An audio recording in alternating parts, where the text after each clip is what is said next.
এই চঞ্চল বাবুটার কাজ দেখেন, ওকে কি করবো বলেন? যতবার টানছি ততবার কি করছে দেখেন, কি করছে দেখেন। সব ভিডিও করে নিলাম তোমার দুষ্টুমির, সব ভিডিও থাক। তোমার হাসি দেখতে হাসি, কি করছে বলো? এটা কি করছে? এটা কি? এটা কি? এটা কি কি করছে দেখেন, পা দিয়ে দিয়ে কি করে, কি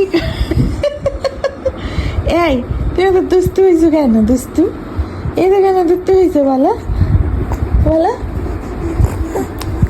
বাবা রে বাবা, স্থির থাকে না গো, স্থির। হ্যাঁ আছে তো স্কেল, স্কেল আছে তো, আছে রাবার স্কেল। কি দুষ্টু, এই যে দুষ্টু আছে তো। মুবিনের খালি বায়নার শেষ নাই, আর এই দুষ্টুর খালি দুষ্টু শেষ নাই। কি করছে দেখেন, সব কি করছে, মাশাআল্লাহ তো দুষ্টু।